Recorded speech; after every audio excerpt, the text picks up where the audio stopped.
Mimi naitwa Rupinder Singh Sandhu. Hii ndio kilimo ya kisasa duniani kila pahali siku hizi. Bila kuwa na banda hizi climate control, inakuwa kufuga kuku ni kazi kubwa sana. Kila kitu inaenda, paka dawa, paka maji, chakula, kila kitu inaenda kwa mfumo wa kompyuta.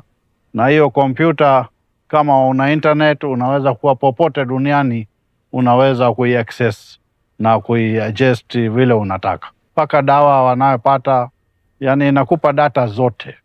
Inanipa manufaa sana. Mortality ni ndogo. Hizi disease tunazi-restrict kidogo kwa ajili ya hilo climate control banda. Watu tuna-restrict, hawaingii watu wengi humo. Kwa hiyo end of the day tunakuwa na mortality ndogo, ambayo ni kitu kubwa sana katika ufugaji huo. Kwa siku unazalisha mayai kiasi gani? Mayai 3,000. Ya hii yote ingekuwa bado tuko nyuma sana kama hiyo benki yetu ya TADB isinge participate na kutusaidia. Lakini pia tunashukuru sana serikali yetu ya Tanzania kuwezesha hiyo benki kuwa na fund ya agriculture development, ambaye sisi tumepata hata riba ni nafuu, interest rate ni nafuu kuliko benki zingine. Kwa hiyo kwa kweli tunashukuru sana serikali yetu ya Tanzania, na pia tumepita kwenye Tanzania Investment Center na wao naye wamecooperate sana. Kwa kweli tumesaidiwa sana na viongozi wetu zote za maendeleo ya nchi.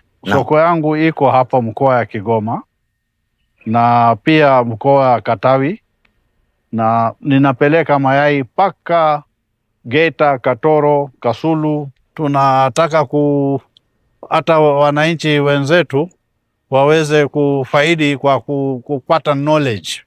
Baadaye tutakuwa na program zetu ambaye hata tutasema ni shamba darasa. Kwa sasa hivi chakula ya kuku ninanunua kutoka Iringa. Inabidi nisafirishe kutoka Iringa. Nimeshanunua mashini kupitia TADB. Nimeshanunua mashini kutoka Denmark za kusaga chakula ya kuku. Ila bado nataka niombe hiyo benki yetu, na nataka niombe niweze kutengeneza silo, climate controlled silo, ambaye inaweza kuaccommodate tani 2,000 ya mahindi mpaka 3,000. Sasa hiyo mahindi nitanunua locally, manake ni mahindi nyingi sana. Tutanunua paka Katavi, saa ingine hata paka Sumbawanga.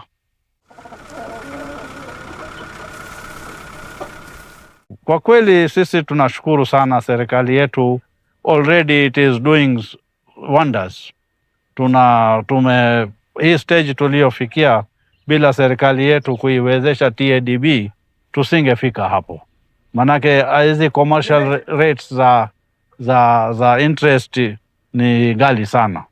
Hii TADB interest yake ni very friendly, very workable, and hata mtu ukitaka kuchukua risk kwa ajili ya development unaweza ukachukua risk.